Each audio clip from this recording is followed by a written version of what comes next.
এবার আজকের এই জলসায় আমি কি বিষয় নিয়ে আলোচনা করব এখনো ঠিক করিনি। ওনারা ঐতিহাসিক বলছিলেন না, ইতিহাসবিদ, ইতিহাস সম্পর্কে দু একটা কথা বলবো, যে কথার মধ্যে দিয়ে খুঁজে পাবো আমরা আমাদের হারিয়ে যাওয়া পথের ঠিকানা।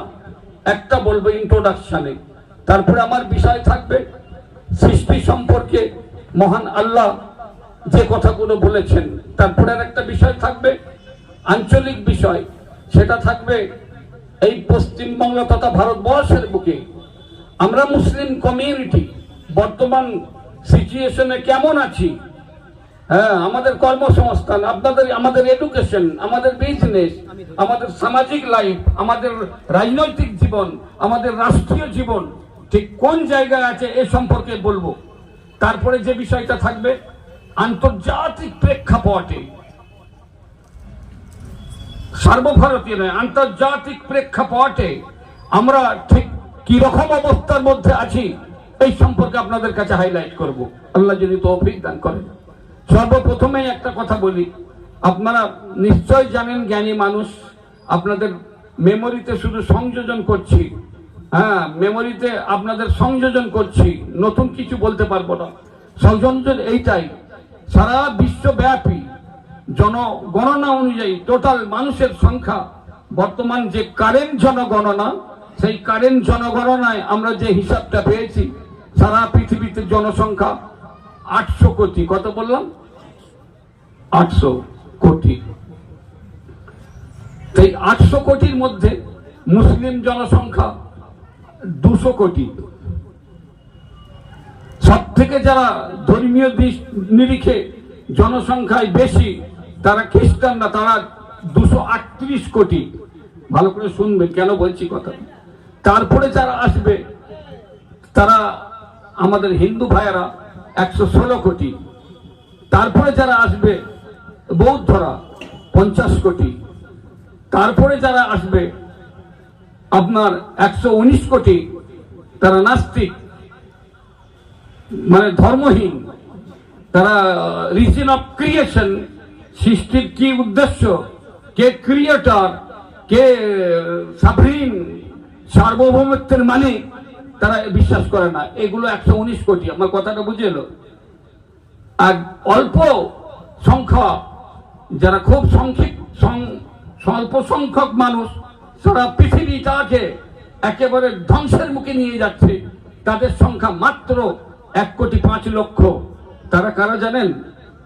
ইহুদি। কি বললাম? আমাদের কপাল কিভাবে পুড়লো ওখানে দেখুন এখন যেটা চলছে।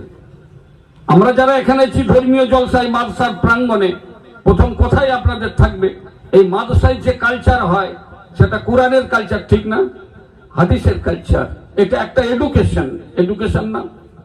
আর একটা এডুকেশন আমরা জেনারেল এডুকেশন যেটাতে বলি, তার মধ্যে সমাজ বিজ্ঞান আছে, রাষ্ট্রবিজ্ঞান আছে, পলিটিক্যাল সায়েন্স আছে, ইলেকট্রনিক্স ব্যাপার আছে, মেডিকেল আছে, ঠিক না? বিভিন্ন ভাগে। আর সেটা ভাগ হয়ে যায় এডুকেশনের আইরন গেট, উচ্চ মাধ্যমিক পড়ার পর ওইখান থেকে ব্যাপারগুলো বেরিয়ে গেল, মেডিকেল বেরোলো, কি বলছেন, ইঞ্জিনিয়ার বেরোলো, আর অন্যান্য লাইনগুলো চলে গেল। ওটা একটা এডুকেশন, এটা একটা এডুকেশন। এত এডুকেশনের কালচার, এত এডুকেশনের চাষ, 21 শতাব্দীর এই যুগ সন্ধিক্ষণে মানুষ মঙ্গলে যাচ্ছে, পাড়ি জমাতে চেষ্টা করছে, চন্দ্র অভিযান করছে, সমুদ্রের তলদেশে অভিযান করছে, প্রজেকশন, প্রেডিকশন, প্রফেসি, ফ্যান্টাসি, কত কিছু করছে। কত ডেভেলপ করেছি আমরা আমাদের ব্যবহারিক জীবনে, যানবাহনে, পরিষেবায়, খাদ্যে, সংস্কৃতিতে, কালচারে। ঠিক বলছি না ভুল বলছি? কিন্তু একটা জায়গার চরম অন্ধকার, একটা জায়গার চরম অন্ধকার, সেখানে উদিত সূর্যের কলঙ্ক রশ্মি পড়ে সেই অন্ধকারটাকে দূর করতে পারিনি। সেই জায়গাটা কোন জায়গায় বলতে পারেন আপনারা? What is education? এডুকেশন কি? এডুকেশন কি? ওটা এডুকেশন নাই যে এডুকেশনের মধ্যে মোরালিটি থাকবে না। আমার কথাটা বুঝতে পারলেন? What is morality? মোরালিটি কি?